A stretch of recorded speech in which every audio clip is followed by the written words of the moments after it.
Michael Schaefer, Ross Johnson, Matt Schultz, and Landon Fry are all here this evening. Free.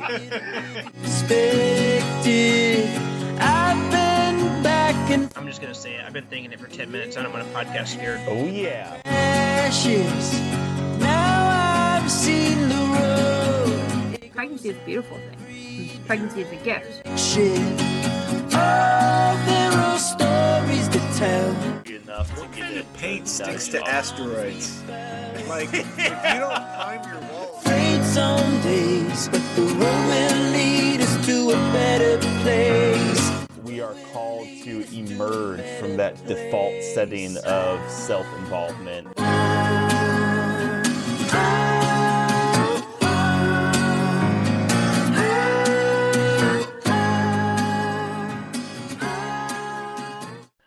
We're back. We're in the final speeches from the 80 series. Landon's our host. Elie Wiesel is the speech giver. Landon, what else we got going on tonight? What's the speech Elie gave? Yes, so he was a Holocaust survivor, noted author, thinker, philosopher, wrote over 50 books. One short one in particular called Night is his most infamous one that likely got him the Nobel Peace Prize in 1986. This is his acceptance speech for Night, about 100-page book, intimately describing the highlights of the 11-month period when he was age 15 with his family in Romania, captured, overtaken, and put into the concentration camps in Germany during World War II. Well, let's take a listen to that speech. And it is with a profound sense of humility that I accept the honor, the highest there is, that you have chosen to bestow upon me. I know your choice transcends my person. Do I have the right to represent the multitudes who have perished, of whom you have spoken? Do I have the right to accept this great honor on their behalf? Does anyone? I do not. No one may speak for the dead. No one may interpret their mutilated dreams and visions. I remember. It happened yesterday or eternities ago. A young Jewish boy discovered the kingdom of night. I remember his bewilderment. I remember his anguish. It all happened so fast. The ghetto, the decrees, the persecutions, the deportation, the sealed cattle car, the fiery altar upon which the history of my people and the future of mankind were meant to be sacrificed. I remember that young boy asked his father, "Tell me," he said, "can this be true? This is the 20th century after all. This is not the Middle Ages. Who would allow such crime to be committed? And how could the world remain silent?" I also explained to that boy who was asking me questions how naive he was, how naive we all were. The world did know and remained silent. And that is why I swore never to be silent whenever and wherever human beings endure suffering and humiliation. We must speak. We must take sides. For neutrality helps the oppressor, never the victim. Silence encourages the tormentor, never the tormented. There is so much injustice and suffering crying out for our attention. victims of hunger, of racism, and political persecution. Certain fascist regimes, like in Chile, or Marxist regime, like in Ethiopia and in other places of the world, where writers and poets are prisoners. And there are so many prisoners in so many lands, by the left, by the extreme left, and by the right, the extreme right. Now, you know, as I do, that human rights are being violated on every continent. More people are oppressed than free. How can one not be sensitive to their plight? Human suffering anywhere concerns men and women everywhere. And in spite of what some extreme critics have said about me, that principle applies in my life also to the Palestinians, to whose plight I am sensitive, but whose methods I deplore when they lead to violence. Violence is not the answer. Terrorism is the most dangerous of answers. I know they are frustrated, and that is understandable, and something must be done about it. The refugees in the refugee camps and their misery, the children and their fear, the uprooted and their hopelessness, I know. Let Israel be given a chance.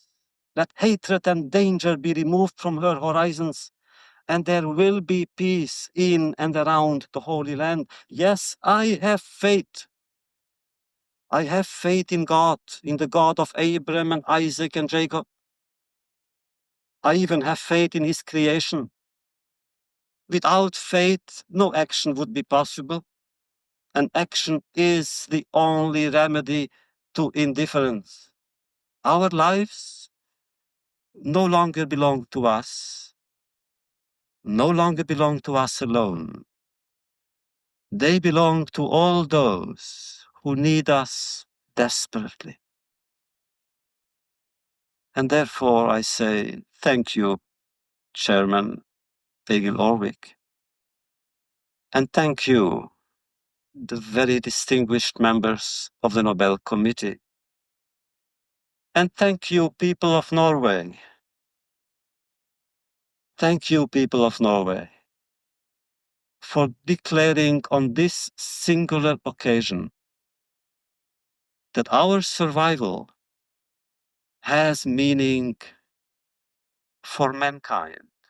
So I did choose this speech. We're in the 1980s. We're focused on the 1980s. I thought a speech that maybe got into like just what were the best speeches of the 1980s. This one did come up, and I thought it was prescient and timely that the perspective mentioned the current events that surround us. So, and even some really specific comments on what he thinks of Israel and Palestine built in there, and how he thinks about world oppression today.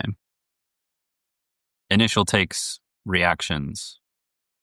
Well, I think the one comment comparing the 20th century, not, is this the 20th century, not the Middle Ages? I think that one, it's easy to think that we've outgrown, especially in just a very comfortable era of American history, at least, that we've outgrown violence and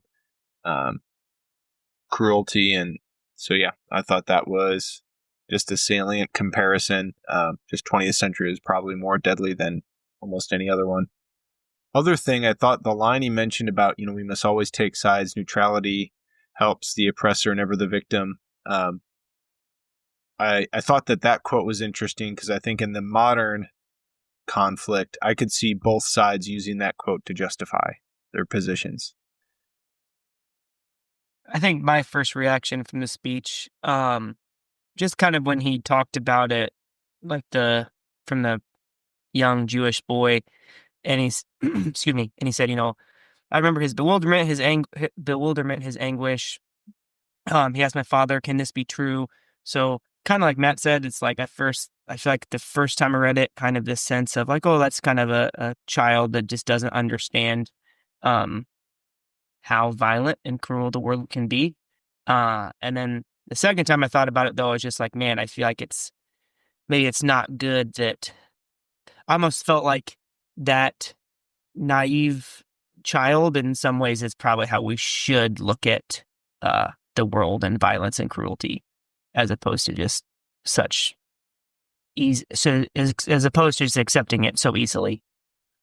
Yeah, but the sort set the context for Elie. So it's not super clear because Ellie's referring to himself, I As a believe, child. in the third He is, person yeah. there, right? At that point, right? So he's effectively quoting his words from the book Night, right?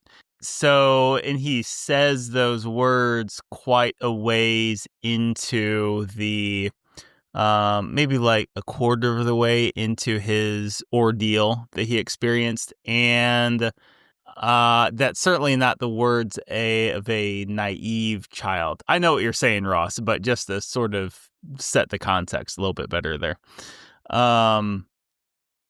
Okay, going back to my first reactions there. Yeah, as I said, I listened to the speech. It's not I did look up trying to clarify like why specifically he won the Nobel Peace Prize at this particular time. Like I understand what he did. He was a general, he extrapolated the sense of oppression that Jews experienced, most significantly during the Holocaust, of course. And then use that as a lens to interpret the oppression and need for justice among other oppressed peoples, right?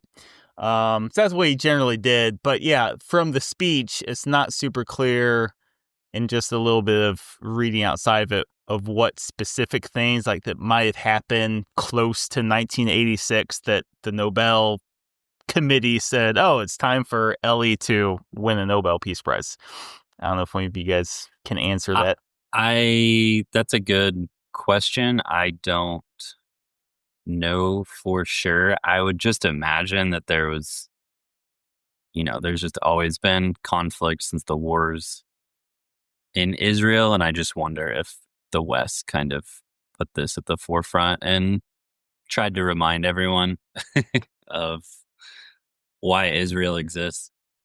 The other thing, as I was sharing with the rest of you guys before this, I did listen. I had not read his book Night ever. I had heard of it, but never read it. And thankfully, I was able to find a free version of it on Spotify that you could listen to an audiobook. Highly recommend. It's 3.5 hours to listen to all the way through. And it was really disturbing. I was riveted, not in like an excited way, obviously listening to it, but just engaged. And we all have these kinds of experiences reading this or that kind of book or a book like this, right? From time to time. And this was definitely one of these books for me, of him going through this experience over the course. You said it was 11 months? I did, yeah. Yeah, okay. That sounds right.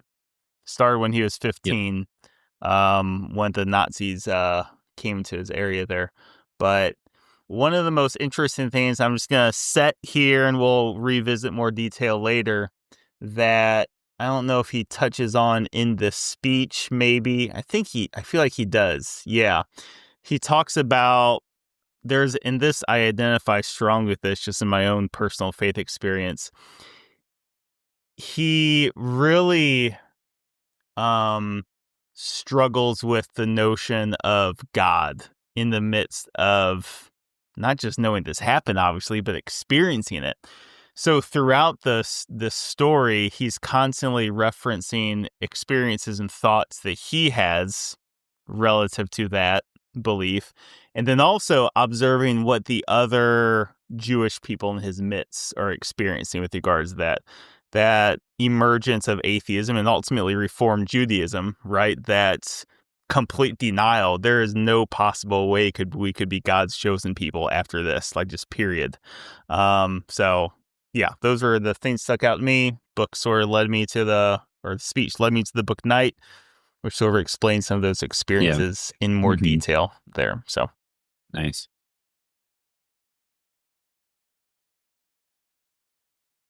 Ross, had you heard of this book prior? I had never heard of it, no. And I did not read it. Yeah, I just read it the last couple days. Again, a short read. He just details, each paragraph is kind of it all happened quickly from just like getting round up, put in a ghetto in their hometown, and then moved 3 or 4 times from camps to Auschwitz, back to a labor camp, all the while, I think, the Germans were just trying to get them away from the front lines. Even they were so close to the Russian front lines in their hometown before he was moved out. And hearing him give an interview with Charlie Rose, and even in some of he gave a pretty big speech to during the Clinton administration as well, probably after the peace accords that Clinton got done. Like every little step was just like, well, they're going to do this one thing to us. He had all these exit ramps. There was a Christian housekeeper or like kind of a maid who worked in the ghetto and like offered them like, hey, you should come to my like mountain house with me. Like I can get you out of here. And they were like, why? Like we're in the ghetto right now. It's not that bad. And then even he was a little bit sick during one of the moves from a concentration camp to another, and had a chance to just stay back in the sick ward, but didn't know if, he'd basically be executed if he was left sick. And all the sick people who did stay were just like freed the next day. And he was still, with everyone moved on, and I think had to suffer through it for several more months. And then it just got obviously very bad. But so maybe can we take a little step back? You referenced the reason for choosing a speech relative to the global context of what? Lead us into that. Hamas attacked Israel about a month ago now, kind of re-highlighting the tension surrounding these two regions. Give us like the 100-word version first of just generally speaking why there's tension between these regions, nothing fancy, and then maybe get into the history of the kingdoms, the Hittites maybe. Get the Hittites in here. Can't forget the Hittites. Right. Recent conflict started with Hamas invading and then retaliatory bombing to root out Hamas, which is the elected government of Gaza. Gaza is separated, non-Israeli proper Palestinian land.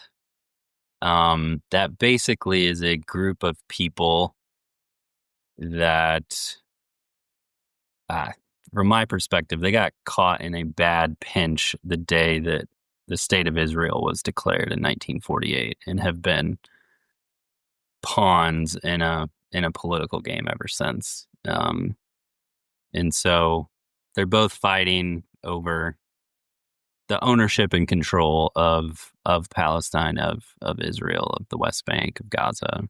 Can also be probably described as Arabs versus Jews, though there are a small amount of Christians and Arabs on both sides. Like 30% of Israel is probably Arab. A couple of other things that, just to set the proper scene right, you obviously have Arabs being more traditionally Muslim, right?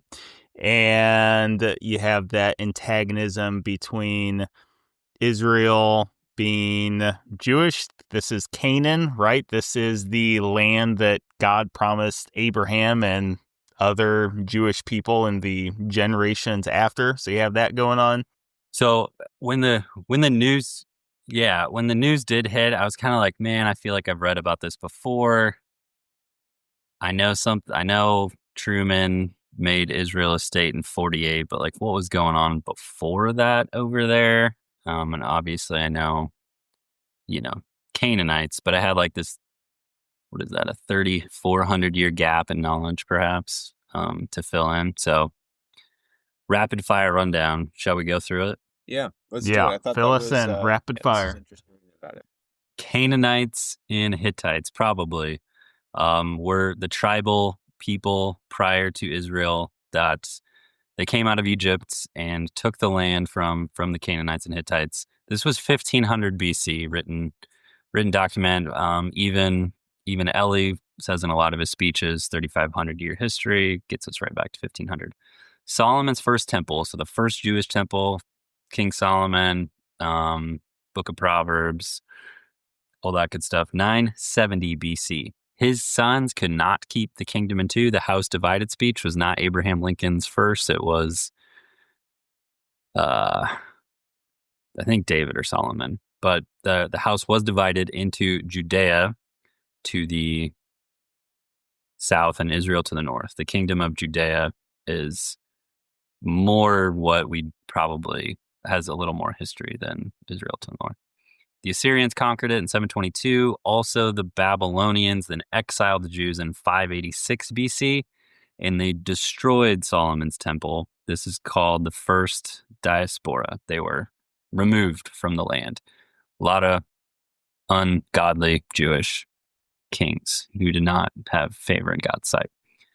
The Persians then ran it until 322 BC, and then a man came along and conquered it called Alexander the Great. And so the Greeks were head of the land for 120 years. And then we get to the main story you may know about the Jewish people, and that is the Maccabees. They did not want to worship Zeus. Also, we're in the in-between. Yeah. They did not want to worship Zeus, so they revolted. The temple had been rebuilt. Cyrus the Great let them rebuild it in 516. So there's a second temple up. Greeks are running it. They're making people worship Zeus in the temple. Maccabees come in, they get the Greeks out, but there's only one can of oil. They light the menorah, and it miraculously lasts 7 days. So that was the context for Hanukkah. It was the outing of the Greek gods in the second Jewish temple. So now the Jews are back in charge, 167 BC to 63 BC. An empire called the Romans come in, but there was a really powerful Jewish man called Herod, and he got to kind of run the kingdom to his own liking, and pleased Rome in the manner that he did it. So a little bit of it was Roman, but also Herod had quite a bit of power there. Titus, the Roman Empire in 7 AD, destroyed the second temple, killed and exiled all the Jews, 70 AD, diaspora number 2. Byzantines come in, 324. This is Constantine, Christian, Roman, Byzantine emperor. His mom builds a Christian church on the ruins of the second temple. That lasts for 300 years. Then Muhammad in Islam is created in 638. They run it until 1099. Crusaders from the West in Christendom come from 1099 to 1260. Then a lot of Eastern Europeans, some Egyptians, kind of a slave class from a very large geography, come in, convert to Islam, and run it until 1517. They're overtaken by the Ottoman Empire. The Ottoman Empire has a far-reaching influence over it until 1918. At the end of World War I, the Allies beat the Axis, which was the Ottoman Empire, were a part of the Axis powers. So Britain kind of basically owns the entire Middle East. There's these vague lines. Part of it's called Persia, part of it's called Arabia, part of it's called like British Mandate. Afghanistan's in there a little, but you can imagine it's just a lot of tribes and towns and people groups that for 500 years have been ruled far off in Turkey and now are ruled far off from London. At this time in 1918, Britain is making written plans called the Balfour Declaration. They will establish a settlement in Israel and are planning to allow Jews to come back. Jews are starting to migrate back as early as 1900 and are reestablishing the land, setting up farmer settlements. The atrocities of World War II happen. 1948, law goes into effect. Granted, 46, 47, 48 countries like Iraq and Iran and Jordan and Lebanon and Syria and Saudi Arabia are all created. The lines are drawn. They are imposed upon to be nations when they have really not been before. And an example of that is like the Kurds and the Sunnis and the Shiites. If you look at a map of those tribes, they kind of are all over the place in Iraq, and nations were set up and kind of forced them all to get together. So Israel was created as a part of that map-making process in 46 to 48. If you look at a map of this area in 1900, 1918, it's all kind of like a British mandate with very like curvy lines, like this area is kind of this. These really hard, I mean, if you look at the country of Iraq today, it's like a pentagon or a trapezoid. Did not look like that. So that gets us to Israel. The day I would just very, very briefly, just a question to keep I wonder, and I'm sure we learned this in like 8th grade social studies, what Britain's incentive was to, I'll use this in the proper context here, colonize the Middle East, like what they were materially gaining. Right. It was kind of like it's when you go back and read every empire, like the Greeks conquered Egypt in this area, and then the Romans conquered it. When you read about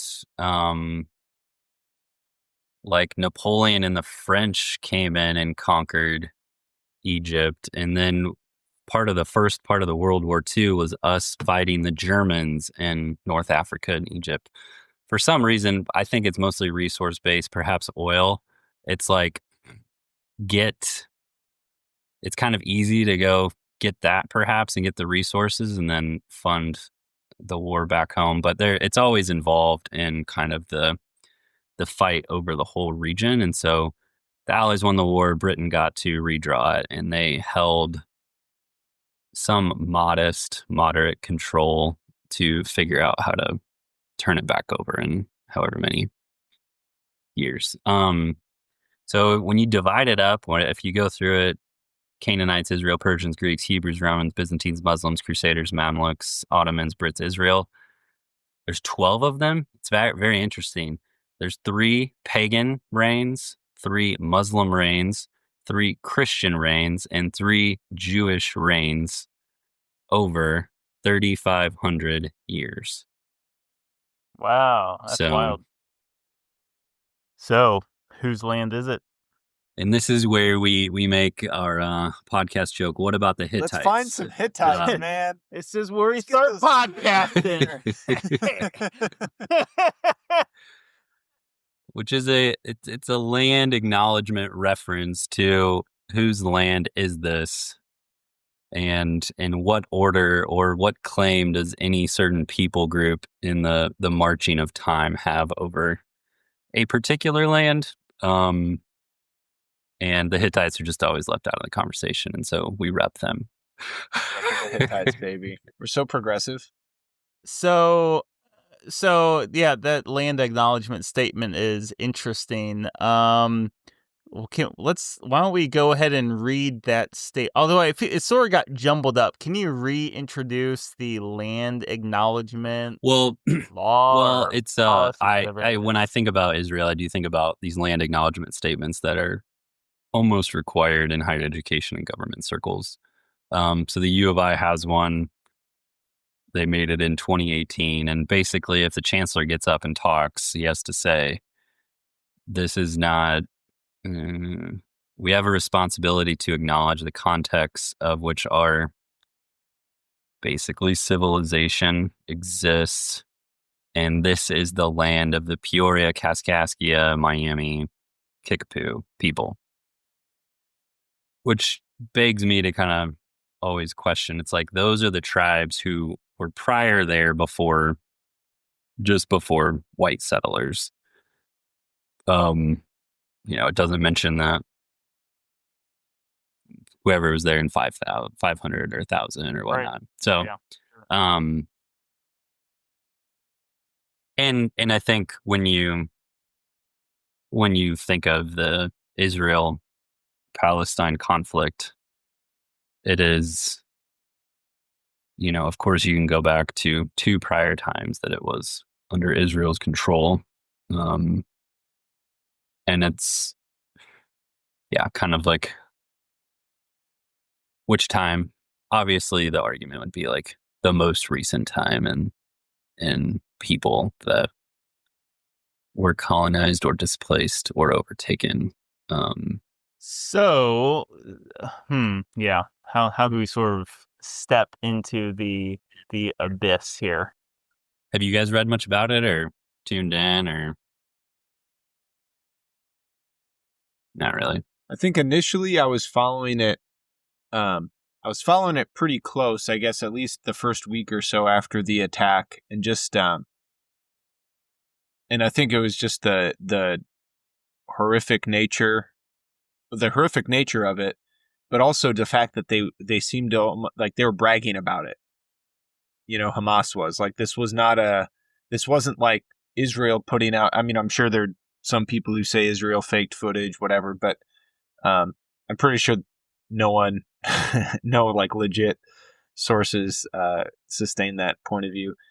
But I mean, yeah, just very much like, hey, we did this. We killed infants. We murdered old people in their home. We raped women until they were dead. Yeah, I think just the sheer horror of that, especially just having a wife and kids now, like, gosh, I couldn't help but like just pay closer attention for the first week or so after. I think what made me lose interest or maybe not lose interest, like it's still an important. What made me stop following it more closely was just some of the ridiculous American responses to all this, just on a variety of sides. I would say mostly just the people who are just seem to be like downplaying Hamas's evil. I think I would kind of echo most of what Matt said, just in the sense of, and not even the timing thing, just the response from certain people, like, I mean, important political people, like representatives and senators and stuff. It just was very surprising to me. Yeah, and I mean, I don't know how much we want to get like politics and stuff as far as like current U.S., but just kind of a little bit of a surprise that there wasn't just a universal response to it, because it just seemed not simple, but obvious, I guess, in a lot of ways to me. I think it's been a real world test in the most profound way possible so far of the application of critical theory, right? Because critical race theory, remember, of course, is just one single branch of this broader critical theory, which basically, as I understand it, has as its scales that you basically make moral judgments based upon whoever has more or less power, right? Well, if you have more power, then you're in the wrong. And if you have less power, you're in the right. Like, that's just simply how it is in that particular perspective, to put it nicely. But with this case, obviously, you're dealing with two groups who, on both an American stage but also global stage, tend to occupy fairly less substantial roles, right, between Jews and Muslims.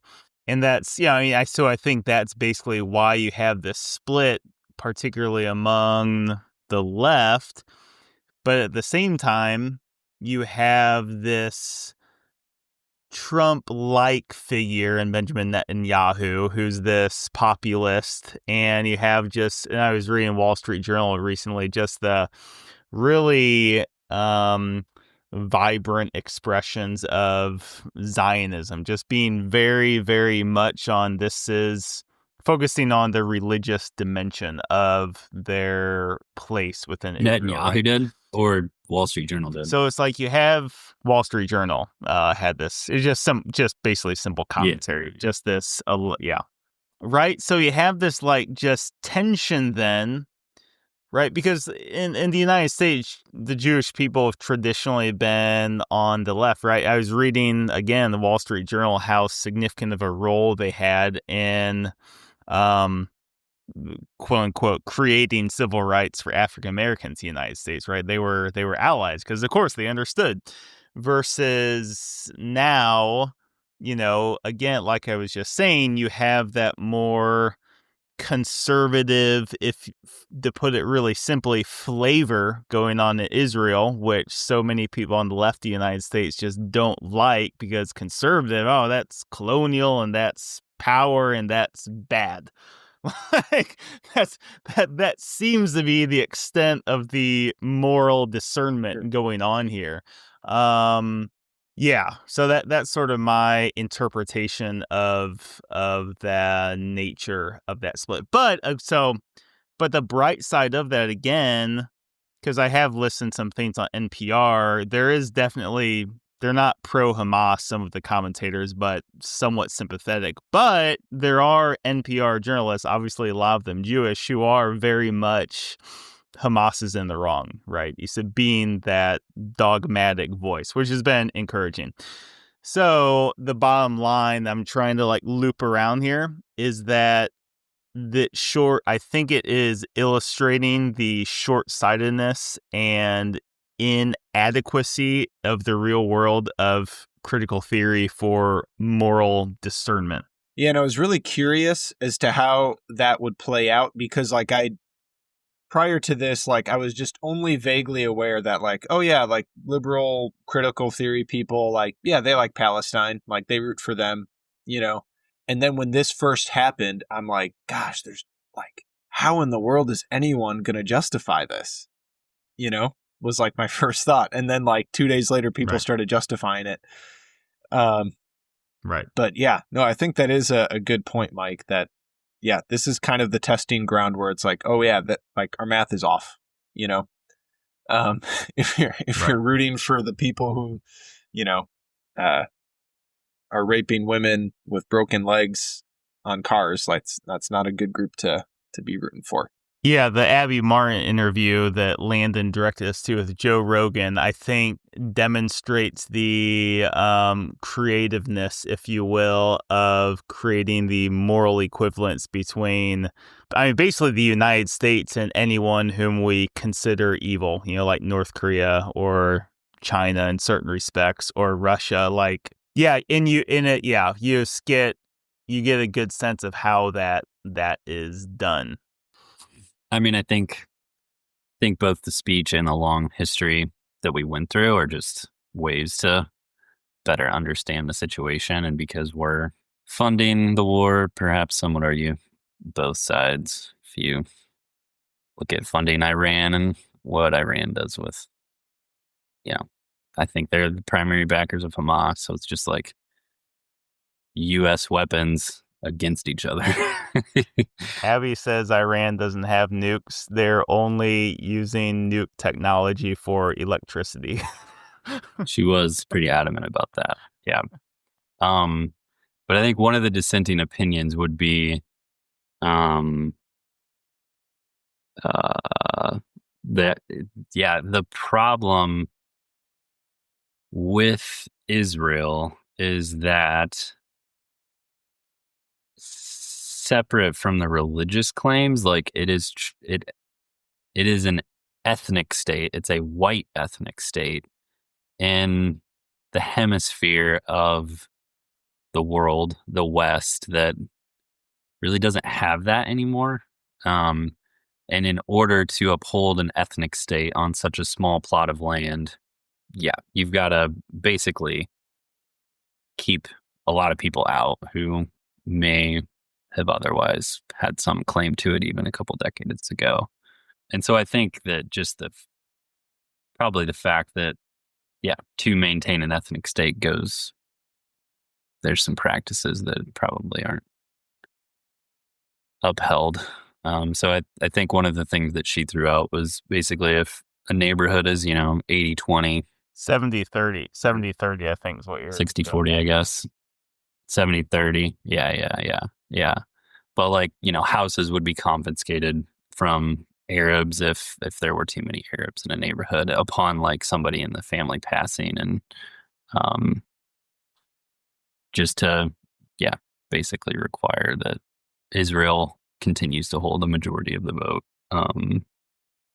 One of the interesting things when you look at the history as well, it's like so there's about 5 million Palestinians in West Bank and Gaza. Israel is a population of 9 million. At one time, when they fought against Egypt, they kind of reclaimed Gaza and all the people. When the war first broke out in 48, the Arab countries are raining down. They're telling all of the Arabs to get out because it's going to get bad. So they flee. They end up on the edges.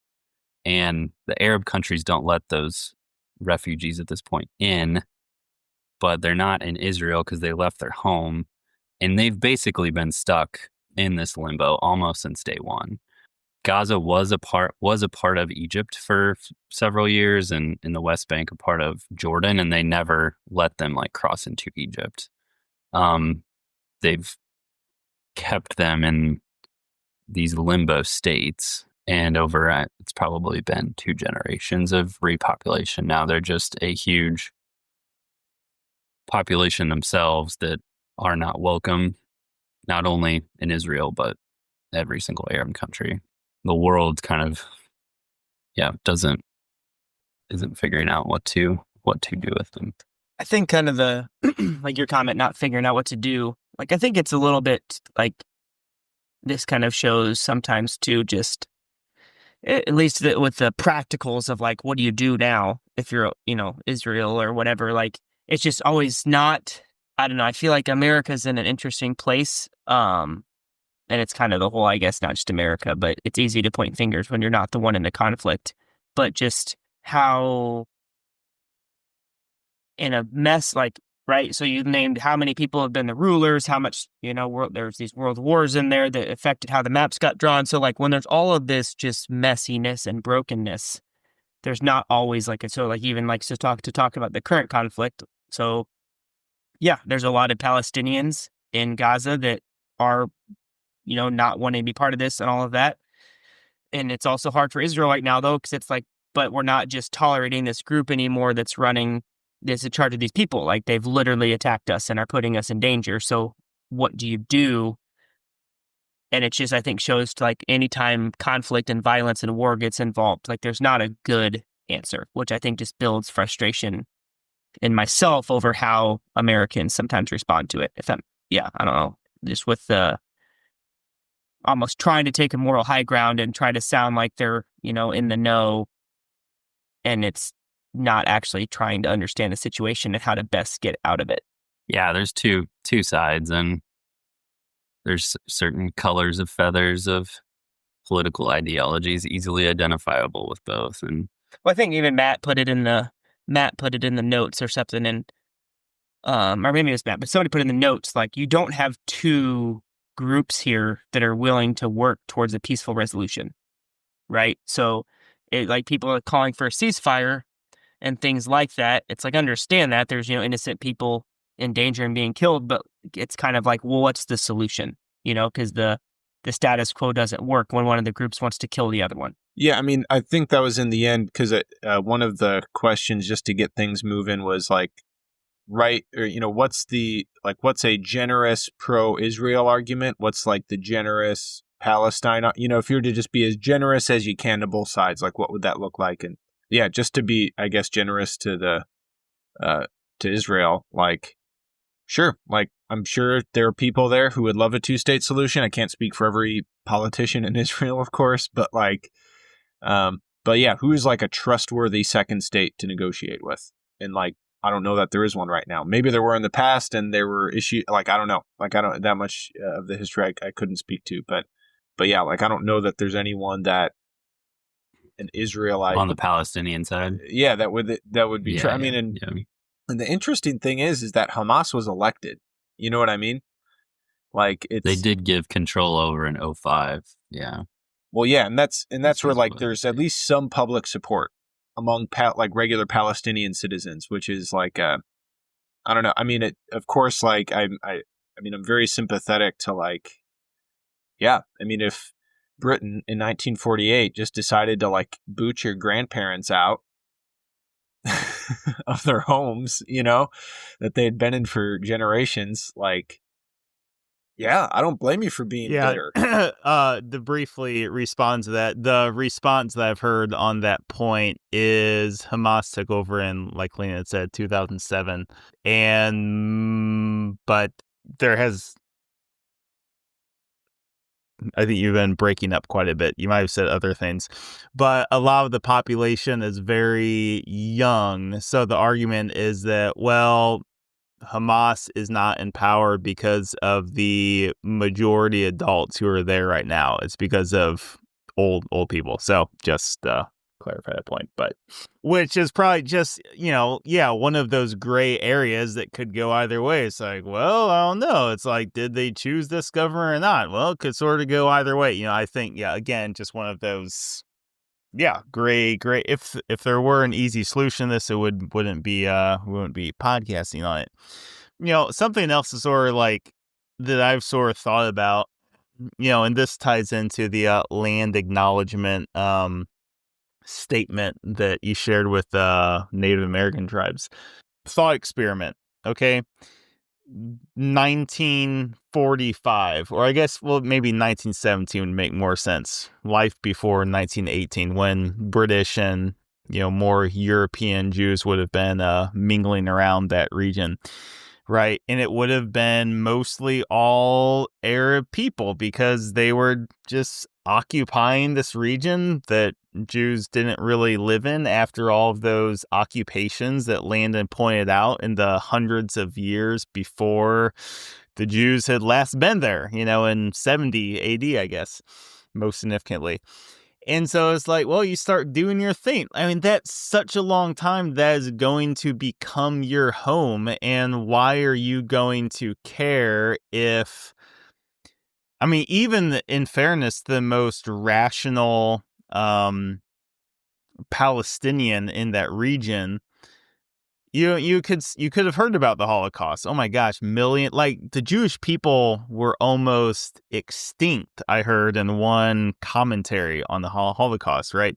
You could hear that and be like, whoa, that's so tragic and sad. And then you hear from President Truman and the other white people of the new coming United Nations saying, oh, we're going to put a new country here. We're going to give it to the Jews who almost died. We're going to put it right here where your house is, right?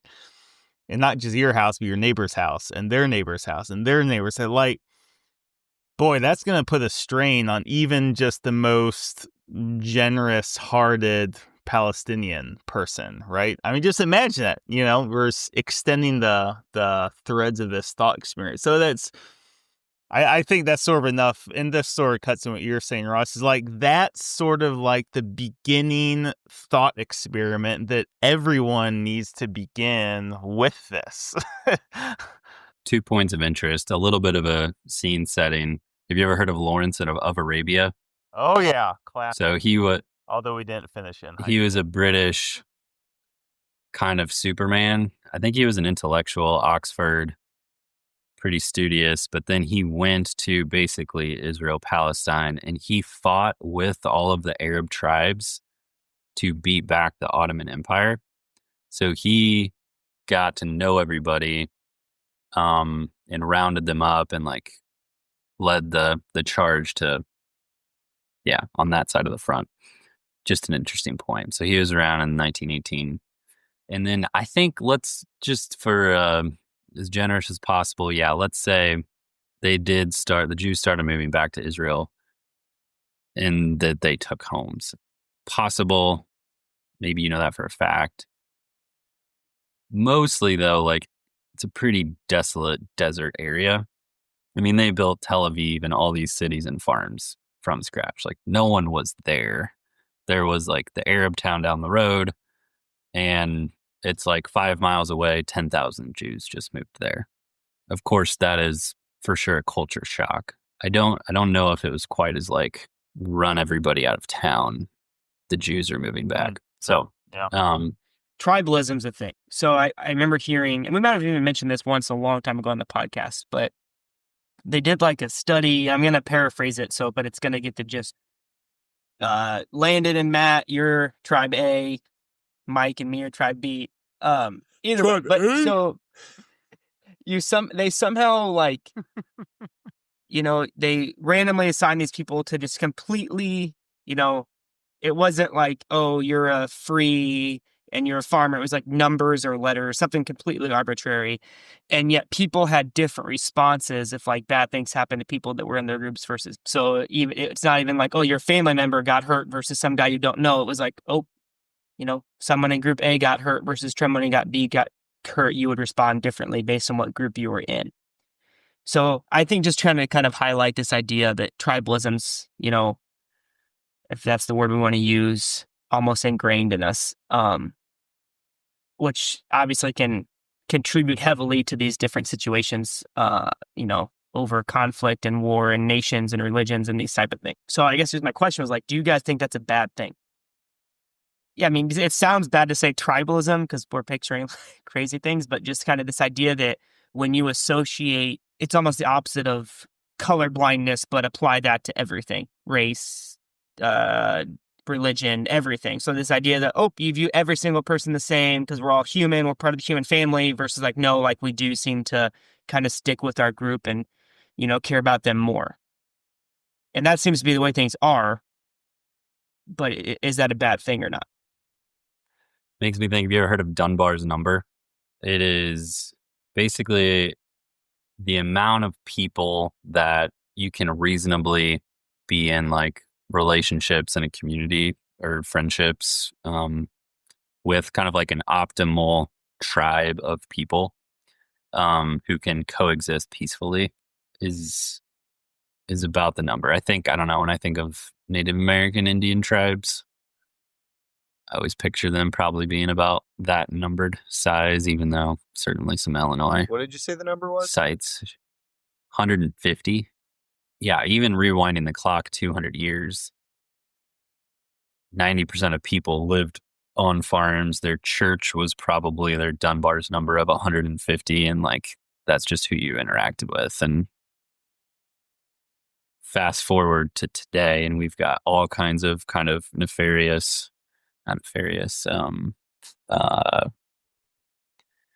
almost like artificial digital internet affiliations, political party affiliations that go kind of outside of the realm of a physical arm's length Dunbar's number level of community. And we have to cheer for, I don't know, empires of which we are a part of that are fighting battles, halfway across the world that we really know nothing about.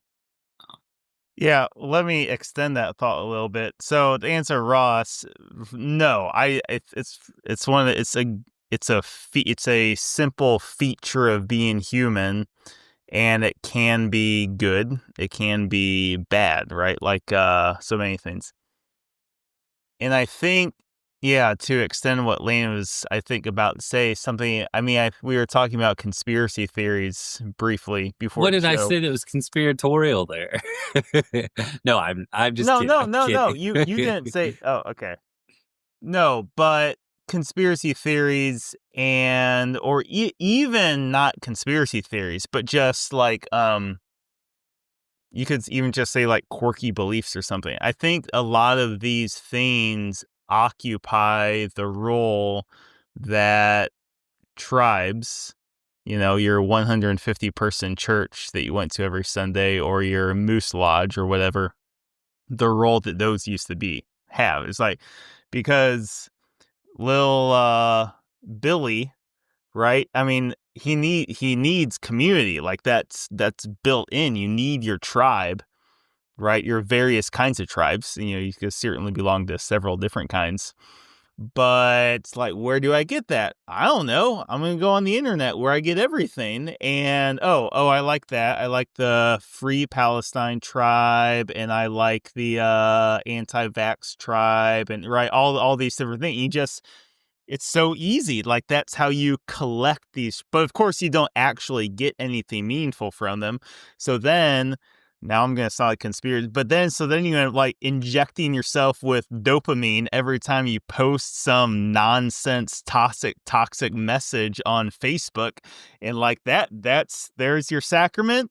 There's your baptism with your group. You're good. Yeah. Yeah, no, there are. You're Yeah, set. there are for sure secular sacraments, and yeah, it's a good analogy.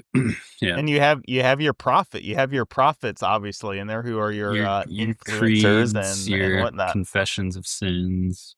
Yeah. Yep. Thou shalt not eat gluten, for thou shalt getteth bloated. But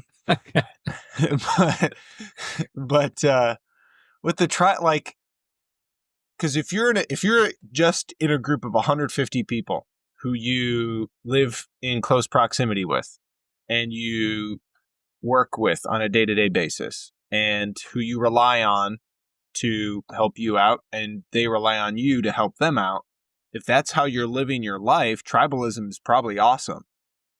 You know what I mean? Because that's how you're going to subsist. That's how you're going to exist. That's how your tribe, that's the only way your tribe's going to survive. It's when you get tribalism in a world where nationalism is just kind of amplifies all of that it gets a little bit tricky, because now, like, not only is the tribe's bigger, the tribe's weapons are bigger, and now you've got bigger enemies you're going against, I guess, which is why no one cares about the Hittites. I think, they're too small. They're just a tribe. They were just a Dunbar's number of however many.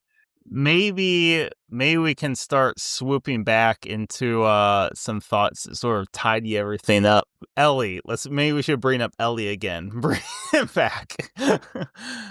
What does he offer that might he obviously didn't provide that most sacred political answer of the two-state solution that Vivek R. Swamy probably couldn't define, but but what does he offer that can sort of potentially, that maybe this might sound a little bit too final belly. Maybe you guys can sort of play with what I'm getting at here. What is his experiences, and what is his contributions over the years like do for this situation, for your free Palestine people and for your Zionists? I mean, I just keep going back to the fact that he says, like, what does he say there? You cannot be neutral. His main speech in front of Bill Clinton was called Indifference. He's like, you cannot remain indifferent, and just compels, and And he goes into great details on like the research that had been done, the letters, what did Roosevelt know when he knew it? And he went on this kind of a little bit of rant. He's like, FDR is a great guy, a great president, but like he knew in 1942, like all they had to do was bomb the one railroad coming into Auschwitz, and you couldn't have gotten trainloads and carloads of people. He's like, that would have just shut the thing down. And he was like still like kind of mad at FDR for Churchill for knowing what was going on and not doing anything. So that was his motivation. And I think that, that simple belief could probably be a part, or at least one explanation for U.S. involvement in anything, or being like the world police since World War II. It's like, if there is enough of an apartheid in South Africa, or I imagine there was reasons to get involved in Korea and Vietnam and Kosovo and the Gulf War. It's like, if there's an inkling that there's a concentration camp or a people group that's being enslaved, and we can get in there and take them out, typically we do. So he seems to force us to answer the question, like, who's in the oppression needs stopped, and it has to perhaps be stopped with some amount of force. So it's got to be figured out. Whether it's, I don't know how that applies to the current war, but like, you can't, I don't know, got to sit them down and devise a plan somehow. But inaction and indifference is not right. One of Landon's discussion questions was, does knowing history make you less partisan? And that's a good way to relate that. Yeah. Yeah. Go ahead. My response is closely related to that answer and what Elie provided. I was saying, listening to his book, Night, and his specific experiences in the concentration camps, man, it just really makes you realize how precious life is. Like, that sounds so trite, but it's so obviously, well, no, it's not obviously true, because so many of us don't live that way, myself among them. You whine to yourself, and I've started whining to myself since listening to this book. It didn't last very long. Whining to yourself about the problems you experience. It's like, I just wonder, I don't know if this is night, but you just wonder how many people, I mean, yeah, if it's even a Hamas terrorist, if you give them this book and in the language they hear things in, man, how can your heart not be moved to encounter and understand, as much as one can extend through Elie's exceptional writing and observations, another person's suffering? And if you're not moved by that, like, I don't know, it's hard to imagine that a thinking person would not be moved by that. So I remember a teacher at Jabot where I was teaching said something to the effect of, these kids, they just want to do whatever makes them happy. And, not everything you should do makes you happy. It's like, yeah, this book is not a book that like makes you happy in any sense of the word. Like, oh, this is a fun book. But I think every single high school student should read this. I did read Viktor Frankl's Man's Search for Meaning. That seems like as well, which obviously talks about his experience. But that's more like he obviously talks about specific things, but it's more of like a psychological response. But this is more like just day to day, this is what happened. And I would force every high school student in America to read this book. I think, these two, I think that I'm glad you brought up Viktor Frankl and Man's Search for Meaning, because I think those two complement each other really, really well. And just like the day to day, like, hey, this is what evil looks like, tastes like, feels like. And then the other one, and then Frankel's more like, this is how you respond to it. And it's important to think of both, because like yeah, it's easy to sit back from a distance, kind of, armchair quarterbacking this, conflict. I remember, I'm talking a lot, but one sentence just from Viktor Frankl's book I remember that illuminates the inadequacy of critical theory. I remember him bringing up that there were clearly, from his experience, SS soldiers who were more good-hearted and kind than how many Jews started to treat each other. Again, obviously something you expect, but like, yeah, that's a real thing too. What do you mean? I didn't understand that. That there were Jews who either were or became more cruel in the concentration camps than some of the SS soldiers. It was just clear from Viktor Frankl's observation experience that that soldier is a better person than this particular Jew. But just thinking about like our sphere of influence, and I think that's partly why a lot of people, right? And I guess I've heard just like a little sentence here or there from like either patients or whatever, just like almost like saying like, what can we do like that's beyond us? So like, what's the point of learning about it? Or what's the point of getting invested, or like, why does it matter to us if, whatever.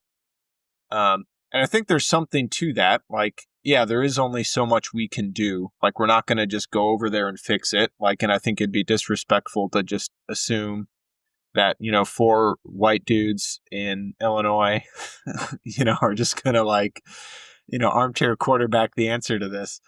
I think that's kind of where, maybe to round out and temper my tribalism comment from before, like that's where, if you, it reminds me of I can't remember who, I remember this quote was was in the movie, A Hidden Life, right? So another, we feel like we bring that one up a lot, but the quote is something to the effect of like the fact that the world isn't as bad as it could be is mostly due to people in unmarked graves, something to that effect. And like, that's where I guess we fight cruelty, like within our tribe.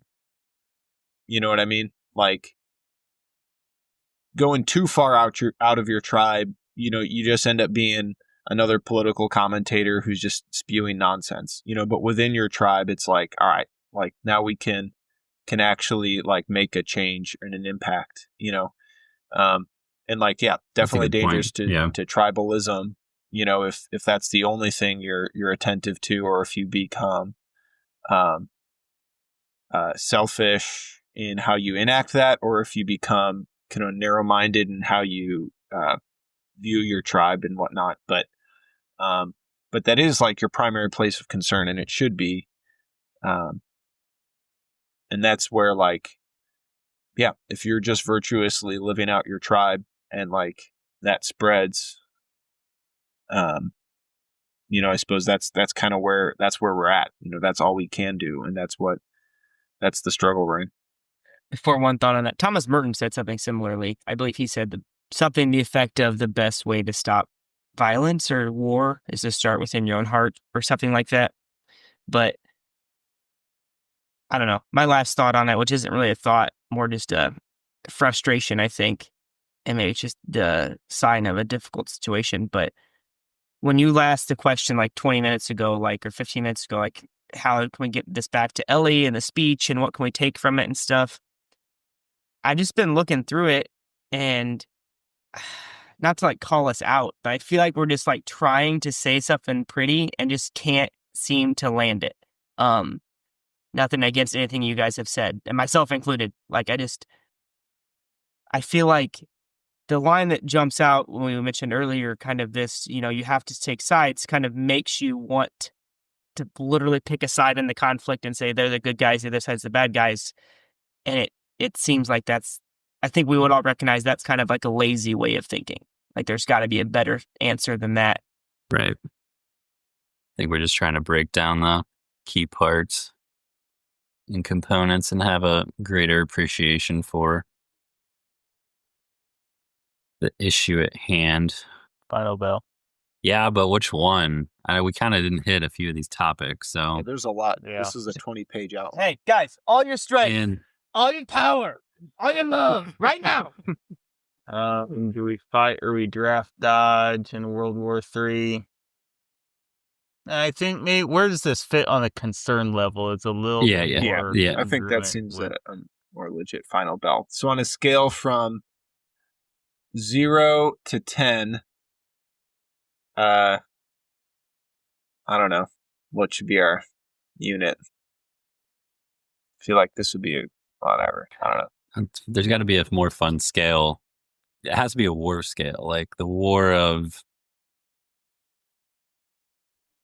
1812. I was gonna say on a scale from 0 to 10 angry Ben Shapiro's, or on a scale from 0 to 10 angry Rashida Tlaib's. Or just describe your position in whatever way you want. Sure. I think concern level is a good way to Yeah. phrase it. Yeah. Ding, ding, ding, ding, ding. 15. One more round. There's no stopping this now. This is our round. Don't stop it now. You start, we don't stop. All your strength, all your power, all your love, everything you got. This is all life is. Now. How can we ask it? So the final bell question is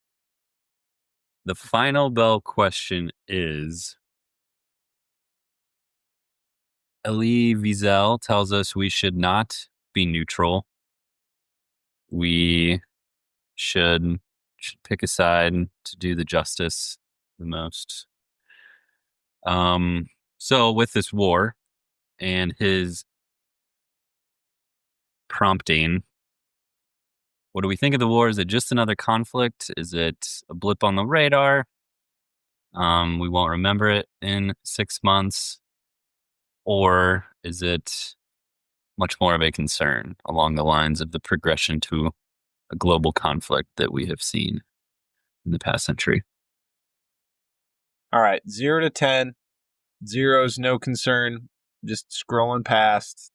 10 is I'm stocking up food and supplies for World War III.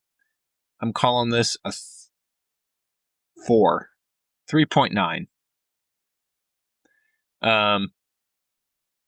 Yeah, I mean, I'm really glad we did this because it did. Yeah, I mean, I had done a little bit of digging. Mike, I think you posted something on Facebook, kind of at the early on state, like a History Channel, like 6-minute whatever, which I thought was helpful, to just like better understand like what's going on. And also, I think it does kind of frame, I mean, we haven't been shy about like, yeah, we're all Christian men, and that's like an important part of our lives, like, and I think it does give us just some like context for like the world we're living in, and it's easy to, as much as like, yeah, Christianity is not what it used to be in the United States in terms of its influence. A lot of people are pushing back on the church, in a variety of ways. At the same time, we're still in a pretty comfortable spot, all things considered.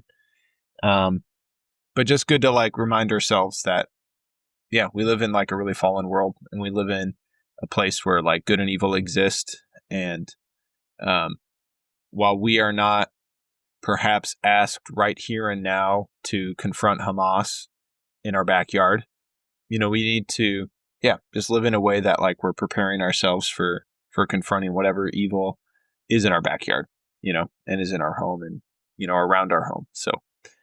Scale of concern. I initially just thought of like concern, like, in terms of more of a broad sense, like human life, all that stuff is like pretty high. Like there's a lot of people dying and stuff. As we talked about the question, more concern for World War III or something like that. I would have to say pretty low. 2, if I had to pick a number. I will admit I was also not very concerned about COVID when I first heard about it. So I'm kind of over 1 on that.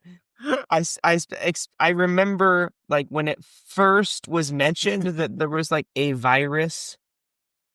I think I made a joke. We're at the hospital, so working at the hospital. I was sitting next to a friend of mine. I like kind of like coughed, like, oh, haha, I'm sick. And like looking back, it's like, wow, what an idiot I was. So hopefully that doesn't happen again. But yeah, like world scale war that, yeah, I would say low, but obviously that does not at all take away from the gravity of the situation currently going on. The difficulty of the situation as far as how do you actually get a good solution. I think if you would have asked me this question, say 2 or 3 weeks ago, I might have said 7.5. Now I'd say 6. Just based upon the reports of the success of Israelis accessing some of the underground tunnels and such. Yeah, similar to what Matt said, it does make you more cognizant of how fragile the world's national systems are. I won't overextend it. That's my answer. Yeah, I had 6 in mind as well. I think it feels like a 6 and definitely trending downwards, falling. I think where it feels like it's above a 5 anyway is the fragility of other regions. I mean, I think Russia and Ukraine are still going on. There is some interconnectedness to those powers. China always seems like it's lurking or working on something. So I think there's pent up potential conflict, as we've discussed in the past. And where I think it also, some of the reasoning more than a 5 is it will take some cooler heads and some leadership and diplomacy to like steer us out of it. Why it's not a 2 is like it probably can't stay like this forever and be fine. I think it does need actively quelled back to ensure peace, which will take some work. I think, to reference one more bit of content from that outline, you sent the Israel version of SNL commenting, Propaganda.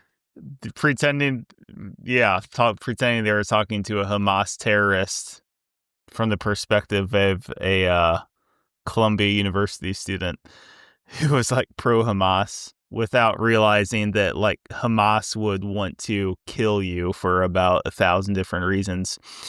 And I think part of the less likely that there's going to be some integration of powers between Russia or China and Arab or Muslim countries, because with, not your moderate Muslim, but your extremist Hamas, like, well, they can't co-govern with a non-Muslim country. I mean, they want you dead, right? I mean, that's my interpretation. Okay.